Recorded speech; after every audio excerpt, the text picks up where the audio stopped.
Welcome back to our second episode of Battle at the Cinema, powered by Geekery Magazine. Check us out at geekerymagazine.com. I am your host, the random dude Josh from the Undercover Capes Podcast Network, and with me today, on my digital left, is Thaddeus. Where are you from? Going Nerdy, both goingnerdy.com and the YouTube channel, Going Nerdy. Awesome. I'm excited for this week. I am excited for this week, too. It is kind of a slow week, but let's start off with movie news. Ooh, movie news. Okay, so we got some good stuff. Obviously, San Diego Comic-Con just happened, and we got a plethora of trailers. I'm not going to spend a whole lot of time on them, but there were some that I personally was geeking out over. The first was Justice League. Was pretty sweet. Oh, pretty sweet. It has confirmed my belief that DC Comics has finally got Aquaman right. Okay. Why do you say that? Leading up to this, Aquaman's been just kind of there. Okay. Not really a major part. Really wasn't until the Injustice game that I really had a greater respect for Aquaman. But Jason Momoa's performance, just from what we've seen on the trailers, damn. Seriously. Seriously. The other aspect of it, Barry Allen's little clip, but this time Barry Allen, he actually scored some major brownie points with me. Okay. When everybody disappears, and if you haven't seen it, sorry, spoiler, but I don't care. And all the heroes disappear, except for Barry Allen. He looks at Commissioner Gordon. Well, that was weird. They just disappeared and then gone.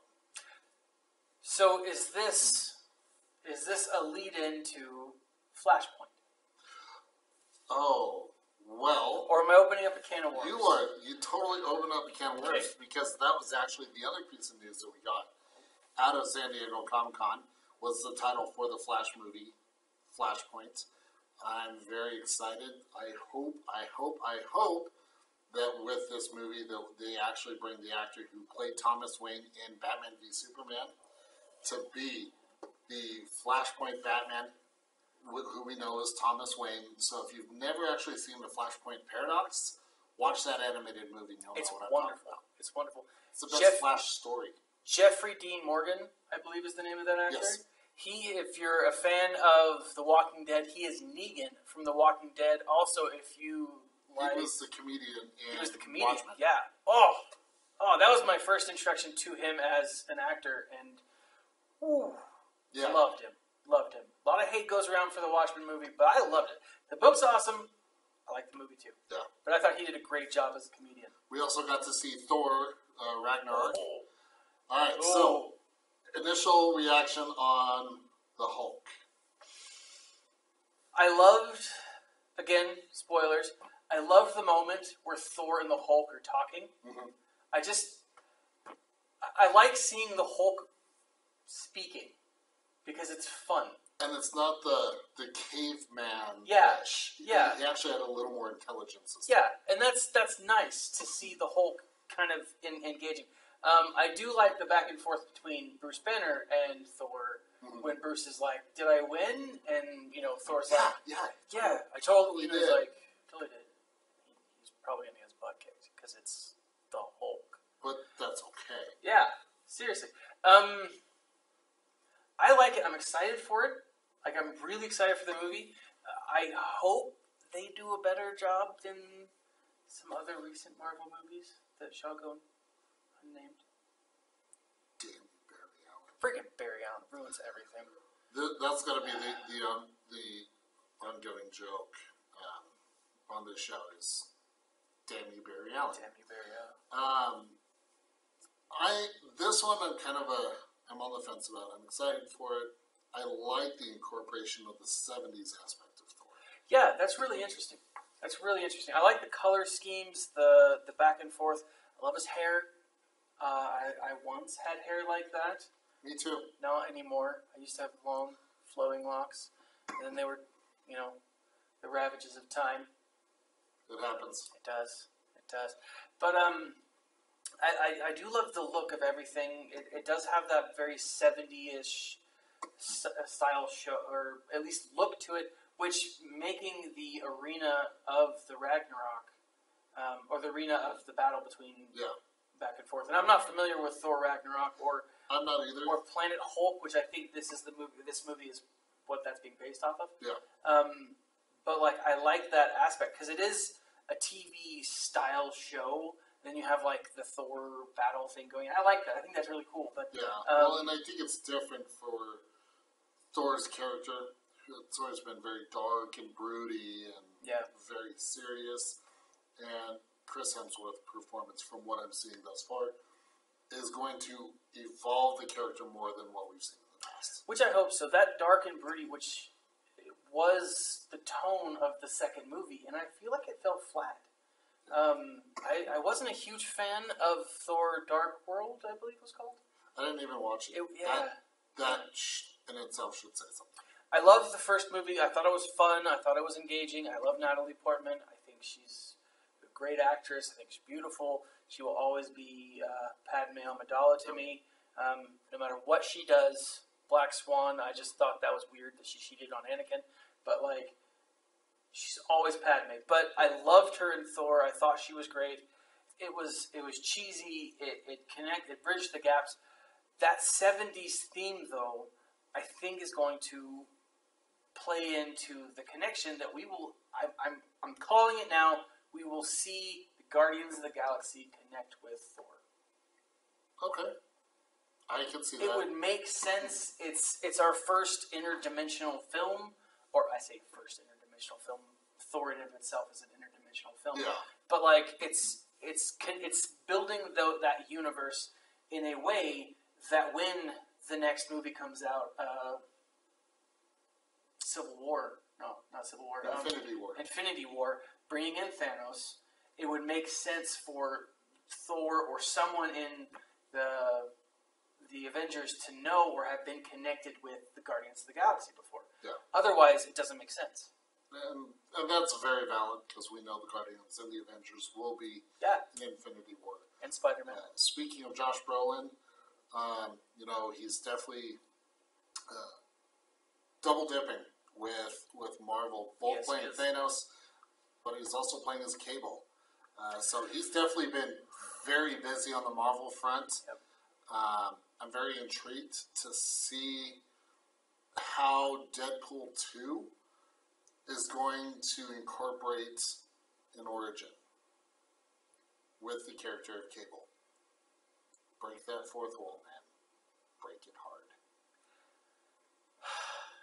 I don't think they will.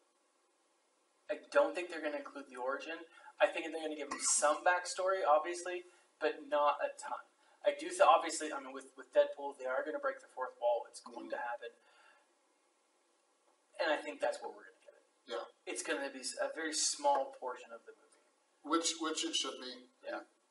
From what I've seen, a lot of these origin movies takes up at least 45 minutes. At least. And it makes the movie, like, when you're in the movie, it's not as bad. But, like, in hindsight, when you watch it again, you're like, wow, that really took a lot longer than it needed to be. Like, X-Men First Class. Like, almost the whole movie was that gathering of the troops. And really the only time that that's why the timelines are so messed up. Thank you, Ryan Reynolds. Actually, thank you, Ryan Reynolds, in my mind. Because, not like the damn you, Barry Allen, I really am glad that Ryan Reynolds came along. Butchered the first Deadpool. I don't blame him. I blame the studio for that one. Okay, well, he did what he could, but that's true. He should have known better. Ryan Reynolds, if you'd like to respond, send all of your hate mail to @RealGoingNerdy. Please, I would love to get hate mail from Ryan Reynolds. Oh, man crush. Man crush on Ryan Reynolds. That would be awesome. That would be sweet. Just to be acknowledged would be awesome. Oh, that's true. But awesome. But no, I am excited for Deadpool 2. I look forward to Cable. I'm actually glad that Pierce Brosnan wasn't tagged. We saw that picture with Pierce Brosnan, Hugh Jackman, and Ryan Reynolds together. That would have been cool. And not gonna lie, I'd have been fine with that. However, their choice in casting Josh, I'm sold. Yeah, same. I loved Cable. I loved the X-Force. I remember reading it when I was a kid. I think Josh Brolin is a better choice, for sure. The one thing I'm excited and hope that we get out of Deadpool 2 is a brief, and I mean brief, scene of an adaptation of Deadpool's first appearance from New Mutants 98. Oh, I thought you meant his first appearance in the movie. I'm not familiar with that one. So, New Mutants 98, that's the comic where Deadpool was introduced. Mm-hmm. Do a flashback of that. I'm good. Actually, show the comic would actually be fun, too. Oh, man. Oh, Wade Wilson reading that would be amazing. That would be a really cool moment. So send all the royalty checks to @therandom_dude. He'll split it with me. Or buy me lunch. I'll buy you lunch. I'm okay with it. It is Taco Tuesday today, so... Woot. Always support the tacos. Always support the tacos. Now, changing gears, we also got some new additions to Netflix coming out. Really? Yes. The Matrix trilogy. Okay. Which, funny enough, we mentioned last week. We did. When talking about the Vault. Marvel's The Defenders will be coming out. This is one I'm excited, but I'm not. But that's also because I haven't watched Jessica Jones. I haven't watched Luke Cage. I want to get into Iron Fist, and I need to get caught up on Daredevil. Okay, quick ranking. Jessica Jones, Luke Cage, Iron Man 1, Iron Fist. Not Iron Fist. Daredevil 1. Daredevil 1. Daredevil 2, Iron Fist. Really? Yeah. I liked it, but I actually didn't like Iron Fist as much as the supporting characters. The supporting cast was a lot better in my mind than the main character. I liked Daredevil 1. I thought for that new addition to Marvel, for Marvel to Netflix, I thought it was done amazingly well. I loved the backstory. I love courtroom movies and courtroom stuff, and there was enough of that lawyery stuff that really made me sink my teeth. That's why I like Daredevil. Yeah, I thought it was a lot of fun. But the second Daredevil with the Punisher, John Bernthal, which that season I'm excited for his solo show. He did a great job, but there was a lot of just random stuff that it was hard for me to follow. Now, I'm going to give it a second chance. I'm going to give it a second watch through before Defenders, if I have time. There's a lot that I'm going on right now. But I couldn't get into it. Yeah. I really couldn't get into it. But I recognize that it was done well, or at least some really big parts of it were done well. I just couldn't get into Daredevil 2. Now, again, Iron Fist, there was a lot of... It bugged me. Now, it could simply be that I'm not as familiar with the character. I know Daredevil. I know Luke Cage. I was familiar enough with Jessica Jones, or at least the concept of it. But Iron Fist was Iron Fist, yeah. Okay. Just didn't do it for me. Well, I know a lot of my friends on the Undercover Capes podcast network. I know they're excited for it, and I'm sure a lot of hardcore Marvel fans are. So, needless to say, this is going to be something for you guys, for those of you who are loyal to the Netflix Marvel originals. And, props to Marvel for really making this connection with Netflix.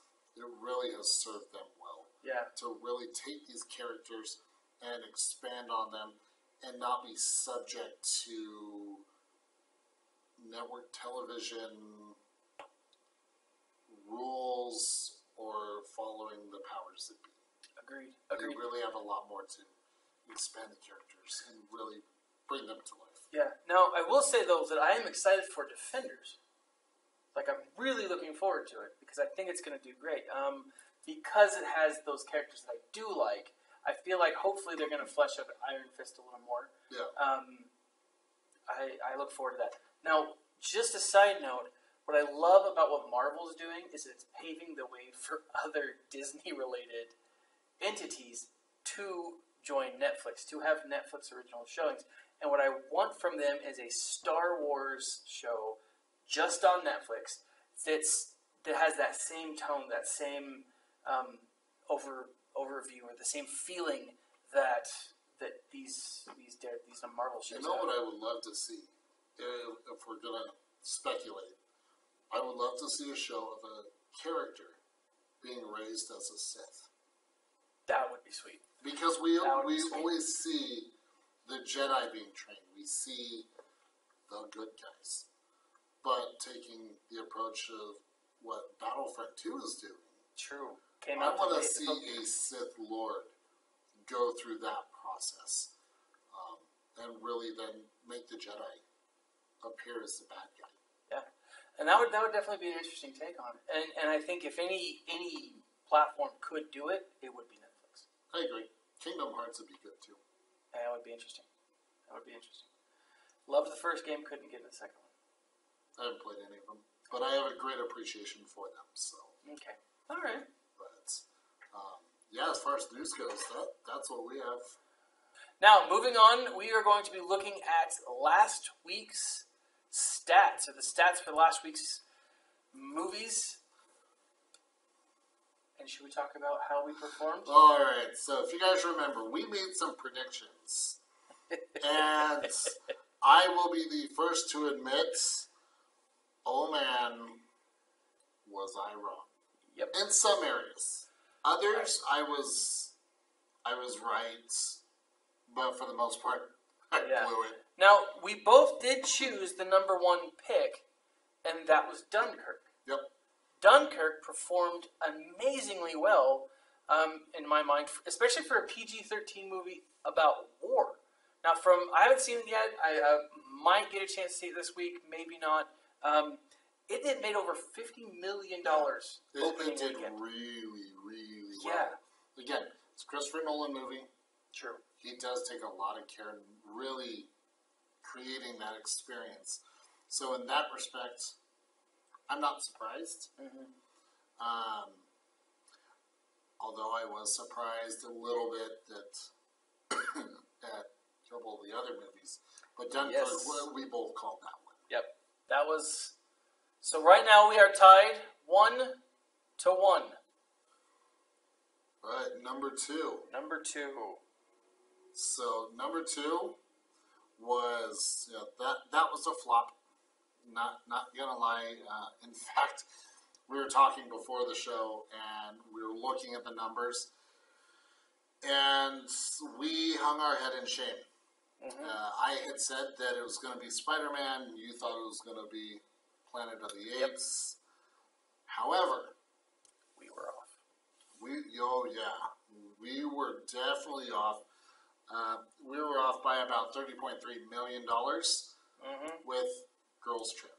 Oh, yeah. Girls Trip. Yeah.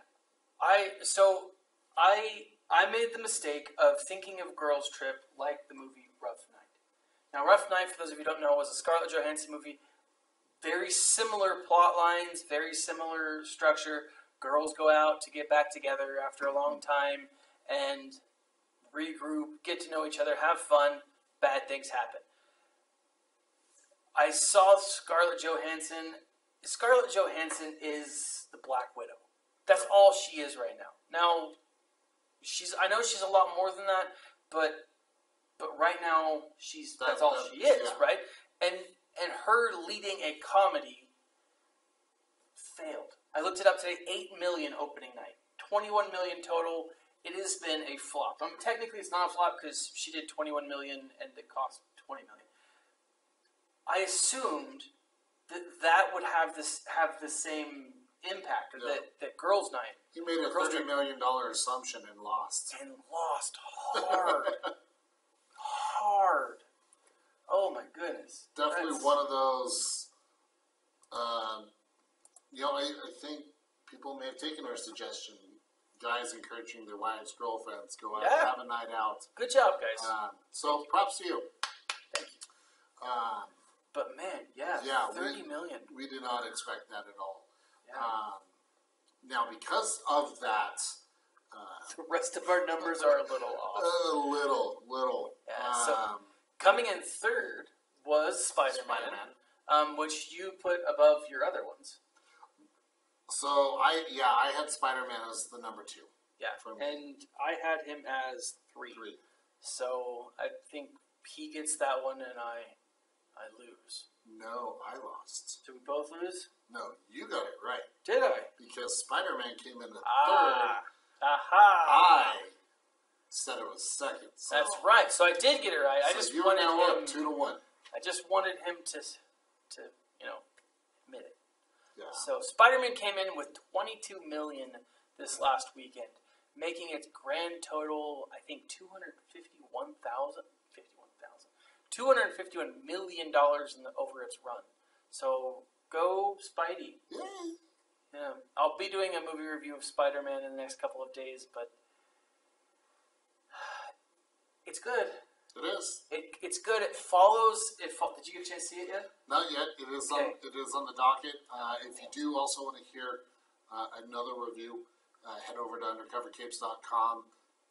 My awesome team members over there, they did do a review of Spider-Man Homecoming, so definitely check that out if you want to hear that. And then when your review comes out, listen to his too. And then let us know what you think in the comments below. Please do, because I struggle with how I feel about it still. I really do, and that's why I've waited so long to do the review, because I don't want to do it injustice. No, that's what you did there. It is a good movie. It is an enjoyable movie. Yeah. But how I really feel about it is a hard thing to put into words. So fair enough. Okay. Fair enough. Coming in 4th was War for the Planet of the Apes. This one, I believe, so the 4th spot, I had actually said Despicable Me 3, and you had said Valerian. Mm-hmm. So we were both wrong on that one. So you're still up 2-1. Yeah. War for the Planet of the Apes made $20 million last week. It is still holding pretty high as far as lifetime goes. It has made 60. Is that 67 or 97 million? Oh, it's made a lot of money. A lot of money. It's still also being ranked by critics and viewers equally well. Yeah. So it's 97 million. 97 million. Yep. So it's definitely one of those movies that you're going to want to check out because people are talking about it well. And when it comes to sci-fi, and this is sci-fi, you either do really well or you don't. Yeah. It's a hit or miss. Yeah. And this seems like a hit. Yeah. And then obviously taking the last spot, this was one. So my prediction had been Baby Driver. I was totally wrong. Mine was Despicable Me. Despicable Me, and we were both wrong. Valerian took the number 5 spot. Yep. So 17 million it comes in at. This is one of those movies that I'm curious to see how it's going to do, how it's going to play out for the rest. I was thinking it would have done a little bit more with all the hype of it. Yeah. But because of Dunkirk, I think just pure timing, they kind of got the shit end of the stick. Yep, I think they did. I think if they would have released maybe in February or in September, October, when there's not as much being produced, they might have done better. But summer blockbuster just wasn't the place to slate this. Well, and especially in the midst of a Marvel movie. Yep. But then again, girls trip through it all off. That's true. But next week, this week's releases, I don't think it's going to make a whole big shift. I don't think so either. So. I've been gameplaying this a little bit to consider what's coming out. We have 2 newish movies that really have potential. The first is the Emoji Movie. Yep, I'm excited. Kids movies, easily going to make tons of money. I don't think it's going to make as much. I think the hype, timing, it's not going to be top 3. Really? Okay. I don't think that it will, for this reason. Okay. The Emoji Movie is also having to compete against Atomic Blonde. Big action thriller, This is one that I'm personally excited for. Now, that being said, given how last week played out, I honestly see Valerian being pushed out. I see War of the Planet of the Apes. I see that taking the 5 spot. Okay. I think the top 3 are going to hold. Really? Mm-hmm. Okay. So it's really a toss-up between Atomic Blonde and the Emoji Movie. Which one will stay? I can't say. I'm really kind of stuck. So I'm having a hard time whether or not I want to put Dunkirk as my number 1 movie. Opening weekend at $50 million. It's a war movie. Historical movies have a tendency to do better continually and not to drop off as much because they build hype. Now, I still think that it could drop to maybe 30, maybe 40 million this weekend. But it's really hard to say. I'm just going to go ahead and do it. Dunkirk's my number 1. Number 2, I'm going to put at Atomic Blonde. But even that's hesitant because I'm not one that I watch a lot of TV. I haven't seen a lot of great trailers that have come out. I haven't seen a lot of the hype. I've seen more of the trailers in the theaters when I've gone and seen other movies. Yeah. So that's where my excitement came from, where I'm hesitant. And this is because of Girls Trip. Mm-hmm.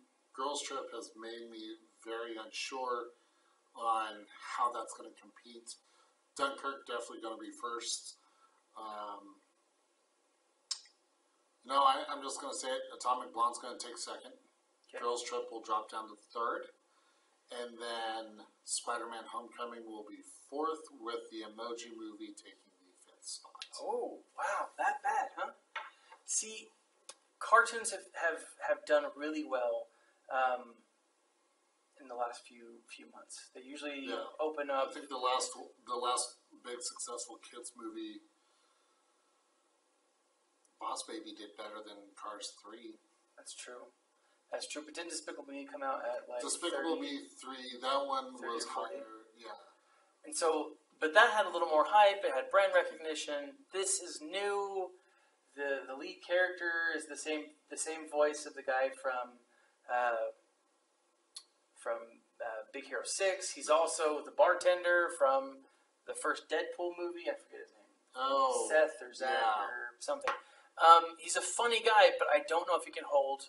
I think it's going to be the poop emoji. I think people are going to want to see how the poop emoji plays into it, because you look at the trailer, he was the highlight of the trailer. He really was. He really was. The cupcake's like, oh, I'm melting in here. It's hotter than... And the camera pans to the poop emoji. No. Continue what you were saying. Yeah. And that's the thing, is I think that type of humor will attract adults bringing their kids. There's not a lot of other kid-friendly movies that are out right now. But I don't think it's going to have the pulling power, the drawing power that some of the other cartoons that have... Or the other animated, cartoons. Animated films. But we see how quickly Despicable Me 3 dropped. That's true. That's true. So I think that we're going to see Dunkirk. I think underneath Dunkirk will be Atomic Blonde. I think underneath Atomic Blonde, I want to say the Emoji Movie. I'm throwing it up there. I think it's going to make 20 to 30. Sure. And I think Girls Trip will come in fourth with Spider-Man holding 5th. Okay, you heard it here. So, all right. So now comes the fun part. I'm excited for this segment. That's the second time I've done that. The worst chair I ever. hope, damn you, Barry Allen. I know that was you. It was. I saw it. You saw it? I saw it. Okay. Well, I saw something. It was just a flash. Jesus.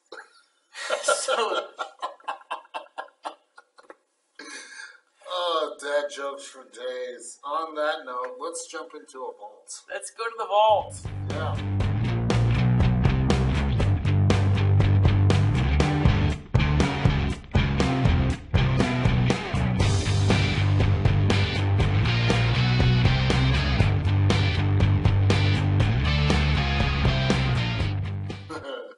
All right, so my pick. This is one that was not advertised a lot, but I was intrigued when I first heard about it. Kind of forgot about it. Then I realized it was out, and I'm like, ooh. The Founder. So this is the movie that starred Michael Keaton playing as Ray Kroc, the CEO of McDonald's. So we get a little history on where McDonald's came from. Yeah. This was one, because I had never truly heard the story about how McDonald's came to be. And I'm not going to lie, he was an asshole. Yeah. But when you look at the story and what he was up against, it makes sense to see where McDonald's came from to what it is now. Mm-hmm. It was a very good story, very well done. But I'm also kind of a nerd when it comes to these type of movies. I like those. Like The Social Network was one that I really enjoyed. As much as Facebook drives me nuts sometimes, I still love those types of stories. So to be able to watch this, and I took the opportunity after I watched it to see some of the footage of Ray Kroc. Mm-hmm. And then I matched that with Michael Keaton's performance, and he was spot on. Really? He got the character down. He got his mannerisms, his speech. He really did a good job, which is crucial, I think, for these types of movies, where you're portraying any historical figure like that. Yep. You look at movies like the movie about Steve Jobs. Steve Jobs? Yeah, so there was that one that had Ashton Kutcher, but there was also one with Michael Fassbender. Yeah. That one, I didn't think portrayed Steve Jobs as accurately as Ashton Kutcher's. Really? Yeah. Okay. So, and when you watch footage of Steve Jobs, you'll see why. Where with the founder, Michael Keaton, and let's be honest, Michael Keaton's a fantastic actor. Oh, absolutely. He is an expert in his craft. Am I biased because he was Batman? Yes. Do I care? No. He's a very versatile actor. He is. You look at his previous roles, obviously Batman, Beetlejuice, Multiplicity. Spider-Man Homecoming, even though I haven't seen it, it doesn't take a whole lot for me to appreciate his ability. Yeah. And the Founder is one that definitely did that. All right. I actually really struggle with this vault decision this week. I thought about it, and my first thought, Die Hard. I was like, when was the last time you've actually taken the time to watch Die Hard? And that got pushed out, and so I feel like I'm cheating a little bit because I just threw Die Hard there. You did. I did. I cheated. But my pick for this week is actually Fletch. Now, for those of you who don't know, Fletch is a movie about an undercover investigative journalist, and he goes as Irwin M. Fletcher. He is played by Chevy Chase. It's Chevy Chase at his best. And if you hate Chevy Chase for breaking up Community, I don't blame you. It was his fault that the show kind of went downhill.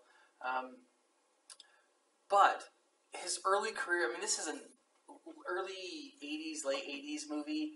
It's wonderful. Really, really funny. It's about him uncovering a drug deal and drug kingpin. It's a really, really funny movie. Takes place in Los Angeles, and he is a huge fan of the Lakers, and that kind of continues on. There's a sequel. I like the sequel better, but I know it's not for everyone. The sequel takes place in the South.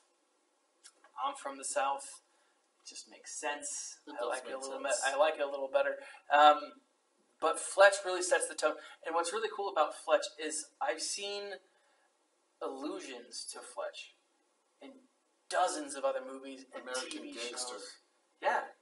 That movie, if we're going to throw out some other movies, American American Gangster is another one. Very similar to that, but this one takes place in New York. It's actually based off of a true story. Denzel Washington's performance in it was phenomenal. Amazeballs. Yeah, phenomenal. Absolutely amazing. But yeah, surprisingly, The Founder beat out my initial thought. Which was? The Boondock Saints. Oh, I love the Boondock Saints. All right, so most of you guys know who Norman Reedus is from The Walking Dead. But before he was Norman Reedus. Before he was Norman Reedus. Before he was Daryl. Before he was Daryl. He was always Norman part Reedus. of the McManus brothers in The Boondock Saints. This movie phenomenal. Is one of those ones, much like Equilibrium, which I talked about. You either love it or you don't care for it. Or you've never seen a movie before. Yes. Just a little history on this story, because based off of his reaction, I'm just running with it. Go with it. Go. So, take it. You have these two brothers from Ireland who have immigrated to the States. And they have this divine mission from God to destroy evil, kill the mobsters. And they do it in a very gruesome way, but yet so beautiful. Oh, it's wonderful. This movie provides your action. It provides comedy. David Delarocco, genius. The movie was made in the late 90s. I think so. 96, 97. Yeah, 96, 97. And it was a very low-budget film when it first came out. But it developed such a huge cult following shortly after it was released. I will tell you, if you get easily offended from violence, language, and more violence, this is not the movie for you. Yep. However, if you enjoy movies with that really go over the top, this is a movie for you. Yep, indeed. It is a very funny movie. It's and I say that it's not a comedy. It's fun. There's a lot of funny moments in it. It's very enjoyable. Willem Dafoe has a huge role in this movie. Oh, and he is great. He is great in this movie. Boondock Saints. Now, what were your thoughts on the sequel? I struggled with the sequel. Okay. I wanted it to be a lot better than it was. Fair enough. I only saw it the once. So here's the interesting thing with the sequel, though. Yeah. So the sequel was made 10 years after the first. Yep. From a writing standpoint, a lot of people were like, how's this going to work? That sort of thing. Troy Duffy was remarkable in how he worked this into the story. The sequel takes place, ironically, 10 years after the final event that takes place in the first. Yeah. So then that makes up for people getting older. I mean, Doc, the old bartender with Tourette's. Yeah. He's one of my favorite characters ever. They're able to work that out really well. Yeah. As far as consistency and continuity goes, they really did do a good job. They did. It wasn't received as well, but it was still, I thoroughly enjoyed it. So I'd have to watch it again to be able to say whether I liked it. I saw it once. I mean, that was my initial response to it. And I saw it with my little brother. I say little brother, he was like 25 at the time. But like, it was one of those things that we both wanted it to be a lot better than it was. And it didn't let us down in that it wasn't entertaining. But a lot of it just felt forced. Yeah. And I would agree with that. And when you make a cult, when you remake or make a sequel to a cult following movie, it's hard to please those that were diehard fanatics about the original. And I wouldn't say that I'm diehard, but I really like it. What I would recommend is when you see it, enjoy it for what it is. Keep in mind that the original was made 10 years before. Indeed. And that it is them just continuing their mission. That's really all that it is. Yeah. We do get a lot more backstory Sure. from the first, which was very much needed. And you'll understand that when you see the watch the first one, let it sink in your head, and then watch the second. Yep. Okay. Well, It's been fun. that does it for us. This has been the Battle at the Cinema. Leave a comment in the section below. Share this video with your friends. Let us know what you think is going to happen with these new movies that are coming out and how you would rank them. And visit us at goingnerdy.com and undercovercapes.com, and you can also check out more reviews both at undercovercapes.com as well as Geekery Magazine and goingnerdy.com. So I am your host, the Random Dude Josh, with Thaddeus from Going Nerdy. and we will catch you guys next week. Enjoy the movies.